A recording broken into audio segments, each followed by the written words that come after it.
Friends, welcome back to my channel unique gardening. Friends, क्या आप सब कैसे हैं? आई होप कि आप सब ठीक होंगे और आपके गार्डन के सारे प्लांट्स भी बहुत अच्छे होंगे।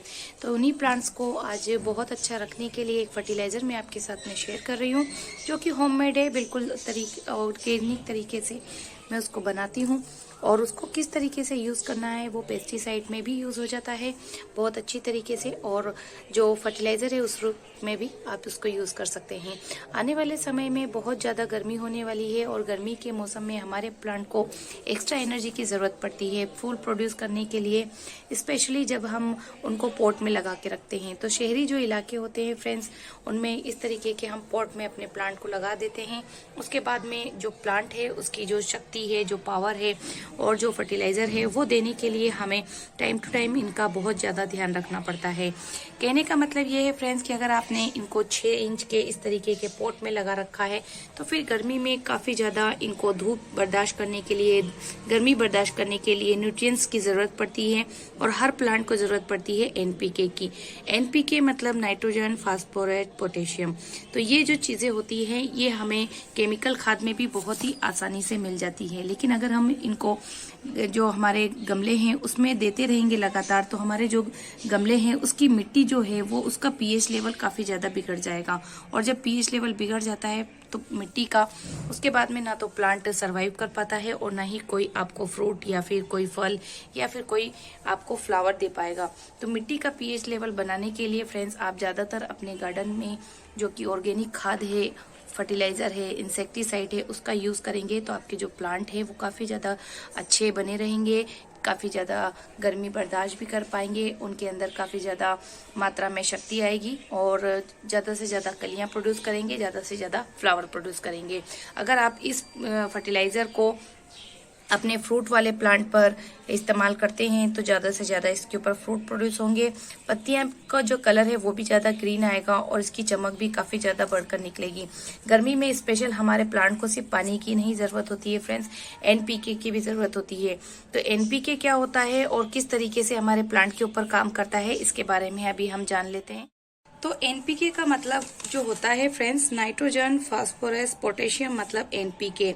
एन यानी कि नाइट्रोजन, पौधे के हरे हिस्से यानी कि जो पत्तियां होती हैं इस तरीके से जो ग्रीन होती है, ग्रीननेस जो होती है उसके विकास में मदद करता है। फास्फोरस पौधों में फूल और फल बनाने में सहयोग करता है, जैसे कि आप ये देख रहे हैं। इसको अगर आपको अच्छे से बड़ा करना है, काफ़ी ज़्यादा हेल्दी करना है, काफ़ी ज़्यादा क्वांटिटी में आपको स्ट्रॉबेरी या फिर जितने भी आपके सब्जी के प्लांट हैं या फिर आपके जो वेजिटेबल है और फ्रूट के प्लांट हैं, उनको अगर आपको अच्छे से हेल्दी और ज़्यादा क्वांटिटी में पॉट में ही काफ़ी अच्छी तादाद में आपको हार्वेस्टिंग चाहिए तो उसके लिए आपको पोटेशियम की ज़रूरत पड़ेगी। तो फास्फोरस पौधे में फूल और फल बनाने में सहयोग करते हैं और पोटेशियम पौधों में जड़ और तना बनाने में सहयोग करते हैं। जैसे कि आप अभी देख रहे हैं कि ये हमारा जो विनका का प्लांट है, इसका जो तना है इसको मजबूत करने में, गुलाब के पौधों को मजबूत करने में, और जो भी आप यहाँ पर केलांचो का प्लांट देख रहे हैं इसके तने को मजबूत करने के लिए पोटेशियम की बहुत ज़्यादा ज़रूरत पड़ती है। तो इसलिए पौधे की ग्रोथ के लिए एनपीके बहुत ही ज़रूरी और महत्वपूर्ण खाद होती है। अगर नाइट्रोजन की कमी होगी पौधे में तो ग्रोथ रुक जाती है फ्रेंड्स, और पौधे में कलियां नहीं बनती है, पत्तियां भी पीली पड़ने लग जाती हैं, साथ साथ में ही फूल भी बहुत कम आते हैं, कलियां बनकर गिरने लगती हैं, तना भी बिल्कुल झुकने लग जाता है। प्लांट को अपने जो तना है उस पर खड़े होने में जो कमजोरी आती है। तो इस तरीके से अगर आप इसको अच्छे से अच्छा नाइट्रोजन देंगे तो जो प्लांट है वो अपनी प्लांट धूप से अपनी सारे जो पूरा पौधा है उसके लिए भोजन बनाएगा। इसकी जो विधि होती है भोजन बनाने की उसको हम बोलते हैं। अगर नाइट्रोजन की कमी होती है तो पौधा क्लोरोफिल बनाने की जो प्रक्रिया है वो नहीं कर पाता है, जिसके कारण उसके जो ये पौधे हैं ये इस तरीके से पत्तियां पीली पड़ने लग जाती है। तो ये पत्ती तो फ्रेंड्स मेरी धूप के कारण हुई है, लेकिन अभी मेरे प्लांट को आप देख सकते हो कि काफी अच्छी हेल्दी हालत में है। मैंने अभी थोड़े दिन पहले ही विनका का जो प्लांट है उसकी रिपोर्टिंग की है। तो अगर आप चाहते हो कि आपके भी जो गार्डन है उसमें इस तरीके से ग्रीन ग्रीन पत्तियां निकलती रहें और प्लांट जो है वो नई नई कलियां निकालता रहे, जैसे कि आप ये जरबेरा के मेरे सारे प्लांट देख सकते हैं। इसमें यहाँ पे प्लांट पे फ्लावर सूख गया है और यहाँ पर देखिए यहाँ पे 4 से 5 कलियां आ रही हैं। आप देख रहे होंगे कि 4 से 5 कलियां आपको इजीली मेरे जरबेरा के प्लांट पे दिख जाएंगी। देखिए फ्रेंड्स, यहाँ पर भी बहुत सारी कलियां हैं, एक यहाँ पर भी है और एक ये कली यहाँ पर खिल रही है, एक कली यहाँ पर है। और पत्तियों में भी देखिए फ्रेंड्स कितनी सारी पत्तियां हैं और कितनी सारी पत्तियों के बीच में ये कलियां भी हैं। यहाँ पर भी आप देख सकते हैं गजानिया में बहुत सारी कलियां आ रही हैं, देखिए। और मेरे पिटूनिया का प्लांट देख लीजिए फ्रेंड्स कि कितनी सारी कलियां हैं, कितनी सारी ग्रीननेस है। तो इसके लिए आपको एक ऐसा फर्टिलाइजर बनाना बता रही हूँ फ्रेंड्स आज मैं, जो आप आराम से घर पर ही बना सकते हैं। किचन से निकलने वाली नाइट्रोजन की जो वेस्ट चीजें हैं जो आप फेंक देते हो, अपने गार्डन में यूज नहीं कर पाते हो, उसी से आज हम बहुत ही बेस्ट इंसेक्टिसाइड पेस्टिसाइड बनाएंगे और वो फर्टिलाइजर का भी काम करेगी। तो चलिए फ्रेंड्स, हम घर की चीजों को ही यूज करके बना सकते हैं।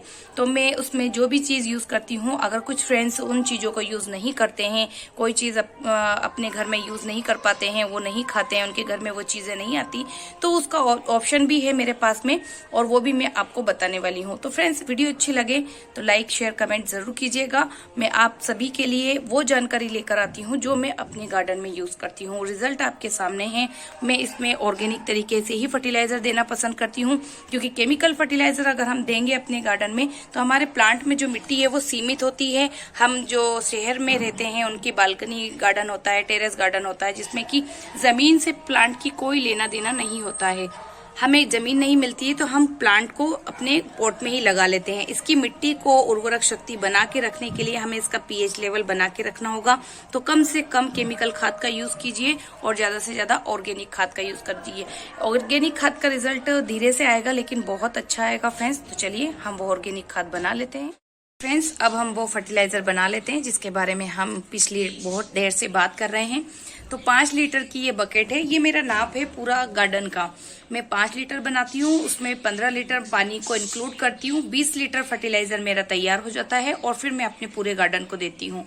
तो मेरा जो नाप है, ये जो बकेट है, ये मेरे गार्डन की है। मैं गार्डन की चीजें अपने घर में यूज नहीं करती हूँ, क्योंकि हम जो फर्टिलाइजर वगैरह बनाते हैं वो पौधों के लिए अच्छा होता है लेकिन हमारे घर के लिए अच्छा नहीं होता है। तो आप आगे से कभी भी कोई भी फर्टिलाइजर या फिर कोई भी इंसेक्टिसाइड अगर अपने गार्डन में देते हैं और उसके लिए कोई भी बर्तन यूज करते हैं तो उसको सिर्फ गार्डन के लिए यूज कीजिएगा। जिन भी फ्रेंड्स लोगों को प्रॉब्लम है, उनको एलर्जी हो जाती है, तो फिर हाथ में आप ग्लव्स कैरी कीजिए। मुझे नहीं होती है क्योंकि मैं बहुत टाइम से यूज कर रही हूँ और मैं ऑर्गेनिक यूज करती हूँ। तो इसलिए आगे की बात यह है फ्रेंड्स कि अब हम इसको फट से फर्टिलाइजर बना लेते हैं। काफी देर हो चुकी है, वीडियो काफी लंबा हो जाएगा और आप सब लोगों की शिकायतें स्टार्ट हो जाएगी। तो ये फर्टिलाइजर बनाने के लिए हमको सबसे पहले तो फ्रेंड्स थोड़ी सी प्याज चाहिए। और ये जो देख रहे हैं फ्रेंड्स, ये प्याज घर पर ही आपको इजीली मिल जाएगी। इसको फेंक भी देते हैं, कभी कभी कोई फर्टिलाइजर हम बना भी लेते हैं। तो ये सारी की सारी मैं डालूंगी। तो मैं इसको कप को निकाल लेती हूँ। और ये जितनी भी प्याज है मैंने बहुत दिनों से इसको रखी है, क्योंकि मैं इतनी क्वांटिटी में जब बनाती हूँ तो इस तरीके से इतनी मतलब की प्याज में छिलके इसके अंदर डालती हूँ। तो ये तो हो गया हमारा फर्स्ट एनपीके। और इसके बाद में हम ये जो चाय पत्ती है ना, ये चाय पत्ती मैंने फ्रेंड्स 3 से 4 बार पानी से अच्छे से धोई है, क्योंकि इसके अंदर दूध होता है, शक्कर होती है, अदरक होती है। तो अगर आप ऐसे के ऐसे यूज करेंगे तो इसमें फिर जो बारीक बारीक सी घून होती है ना, इल्लड़ बोलते हैं जिसे, वो हो जाती है हमारे प्लांट की मिट्टी में। तो अगर आप देना चाहते हैं तो इसको अच्छे से 3 से 4 बार अच्छे से धो लीजिए। इसका कलर अलग दिखाई देना चाहिए, काला काला सा। उसके बाद में फिर आप इसको 5 से 6 दिन तक अच्छे से धूप में सुखाइए। बहुत तेज धूप हो तभी इसको सुखाइए और ये पूरी तरीके से इस तरीके से सूख जाए। मैं आपको दिखाती हूँ फ्रेंड्स कि ये इस तरीके से जब सूख जाए ना, ये देखिए कितनी अच्छी सूख गई है, अलग अलग दिखाई दे रही है। तो इस तरीके से सूख जाए जब आप इसको अपने गार्डन में दीजिए। डायरेक्ट प्लांट की मिट्टी में दे सकते हैं या फिर आप जो सॉइल मिक्स बनाते हैं उसमें दे सकते हैं, या फिर इस तरीके से आप डाल सकते हैं। तो मैं इसमें 2 मुट्ठी के करीब डाल दूंगी फ्रेंड्स। और ये देखिए तो ये फ्री की चीजें हैं, इनसे मिलाकर ही हम बहुत अच्छा फर्टिलाइजर अपने गार्डन के लिए बना सकते हैं। और इसके बाद में हम डालेंगे इंसेक्टिसाइड या फिर फंगिसाइड या फिर स्पेशल जो हम नीम ऑयल का स्प्रे करते हैं, उसकी जगह आप इस तरीके से लहसुन का इस्तेमाल कर सकते हैं। ये लहसुन के छिलके हैं, तो इससे इसकी जो स्मेल होती है, इसकी जो बदबू होती है ना फ्रेंड्स, इससे इंसेक्ट और जो कीड़े मकोड़े चींटियां होती हैं, जो दीमक होती है, वो भाग जाते हैं। तो आपके जो प्लांट है ना, उसकी मिट्टी में ना दीमक लगेगी ना इंसेक्ट लगेंगे जल्दी से। आप अगर ये फर्टिलाइजर बना रहे हैं तो इसको छान के आप प्लांट के ऊपर स्प्रे भी कर सकते हैं फ्रेंड्स। तो ये बहुत अच्छा इंसेक्टिसाइड पेस्टिसाइड भी साबित हो सकता है। तो आपको जो लहसन लेने फ्रेंड्स अभी जो निकल रहे हैं, जैसे मैं आपको दिखाती हूँ कि काफी गीले लहसन है, इसमें स्मेल भी बहुत ज्यादा होती है, ये गीले होते हैं, तो इससे बहुत बेहतरीन फर्टिलाइजर बनेगा। तो आप इस तरीके से गीले लहसन के जो छिलके होते हैं ना, वही लीजिएगा। अगर आपके पास में गीले लहसन नहीं है अभी और आपको सूखे लहसन है, तो फिर आप क्या कीजिएगा कि जो कलियां होती है ना लहसन की, ये इस तरीके से, इसको आप इस तरीके से तोड़ लीजिए किसी भी बर्तन से, या अच्छे से इसको कूट लीजिए बेलन से, और फिर उसके बाद में इसमें डाल दीजिए। और डालने के बाद में आपको इसको फुल ओवरनाइट रखना है फ्रेंड्स। और ओवरनाइट रखने के बाद में दूसरे दिन फिर हम इसको यूज करेंगे। अब बात आती है कि बहुत सारे फ्रेंड्स के पास में जो प्याज नहीं होती है और लहसुन नहीं होते हैं, जो कि यूज नहीं करते हैं अपने किचन में, तो आप प्याज की जगह पर जो नीम की खली है उसकी आप इसमें 2 मुट्ठी डाल दीजिए। और जो ये लहसुन यूज नहीं करते हैं वो हल्दी को डाल दीजिए। हल्दी डाल सकते हैं, दालचीनी डाल सकते हैं, इस तरीके से आप इसको बना सकते हैं। तो चाय पत्ती तो हर किसी के वहां मिल जाएगी। जो फ्रेंड्स चाय पत्ती यूज करते हैं, टी बैग यूज करते हैं, वो टी बैग भी इसमें डाल सकते हैं। बस शर्त ये है कि आप उसको अच्छे से धूप में सुखा लीजिए, टी बैग को खोल के, और फिर उसको यूज कीजिए। कॉफी भी अगर आप यूज करते हैं, चाय पत्ती यूज नहीं करते हैं, तो 1 चम्मच इसके अंदर आप कॉफी डाल दीजिए। आप इसको बिल्कुल ही चेंज कर सकते हैं। आप चाय पत्ती की जगह कॉफी यूज कर लीजिए, आप लहसुन की जगह हल्दी को यूज कर लीजिए, और प्याज की जगह नीम की खली को यूज कर लीजिए। तो इस तरीके से आप इसको बना सकते हैं। अब हमें इसे छोड़ना है पूरी रात के लिए। तो पूरी रात 12 घंटे या फिर आप 15 घंटे इसको छोड़ दीजिए। उसके बाद में जब इसके अंदर जो पानी या फर्टिलाइजर बन के तैयार होगा, उसको हम छान लेंगे।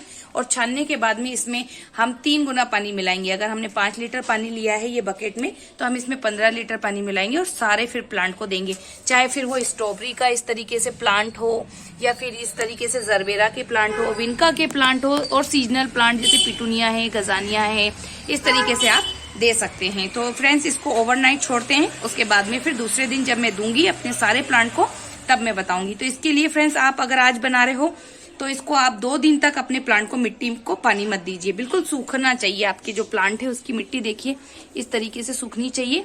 ये पूरी तरीके से सूख चुकी है, और मैं आप सुबेरे इसमें पानी दूंगी इसका। तो चलिए फ्रेंड्स दूसरे दिन का, तो फ्रेंड्स हमारी जो खाद है वो बन चुकी है देखिए। और इसमें जो मैंने छिलके वगैरह डाले थे वो अच्छे से गल गए हैं। तो अब इसको हम थोड़े से पानी में मिलाकर किस तरीके से देना है वो भी मैं बता दूंगी। और ये जो छिलके हैं फ्रेंड्स, इनको आपको फेंकना नहीं है। आप किसी भी प्लांट में इस तरीके से अच्छे से निचोड़ लीजिए।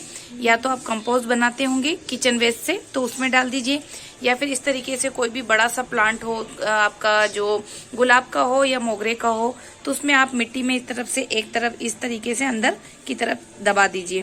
तो इससे क्या होगा कि आपकी जो मिट्टी है उसमें कीट नहीं लगेंगे, जैसे कि फंगस लगती है या फिर दूसरी चीजें चींटी होती है या फिर दीमक होती है, वो नहीं लगेगी। और ये जो पानी है इसको अच्छे से हमको इस तरीके से हिला लेना है, और इसमें जो भी चीजें हैं वो अच्छे से मिल जाएंगी। इसके बाद में आपको 1 गिलास इस तरीके से पानी लेना है, और 3 गुना इससे डबल पानी लेना है, देखिए इस तरीके से। और फिर जो भी प्लांट है जिसमें आपको देना है, जैसे कि ये यहाँ पर है, ये आप 15 दिन में एक बार आराम से दे दीजिए इस तरीके से। तो इससे जो आपके प्लांट है उनको काफ़ी ज़्यादा NPK की मात्रा मिलेगी इस फर्टिलाइज़र में, और तभी देना है जब मिट्टी सूखी हो। तो इस तरीके से आप इसको कैलांचो पर दे सकते हैं, बारामासी का जो प्लांट है हमारा विनका का, उसमें दे सकते हैं, आज गुलाब पर दे सकते हैं, मोगरे पे दे सकते हैं, यहाँ पर आप स्ट्रॉबेरी का प्लांट देख रहे हैं इसमें भी दे सकते हैं। तो इस तरीके से आप ये पूरी जो फर्टिलाइज़र है सभी प्लांट पे दे सकते हैं, इंडोर पे भी दे सकते हैं। इस तरीके से आपके पास में अगर कोई सीडलिंग है तो आप इसमें भी दे सकते हैं। ये मैंने टमाटर के सीड लगाए थे फ्रेंड्स, और इसमें भी दे सकते हैं। तो फ्रेंड्स वीडियो अच्छी लगे तो लाइक शेयर कमेंट जरूर कीजिएगा, और मेरे चैनल पर नए हैं तो सब्सक्राइब करना मत भूलिएगा। मिलते हैं फिर किसी नई वीडियो में नए प्लांट की जानकारी के साथ। तब तक के लिए take care and bye bye.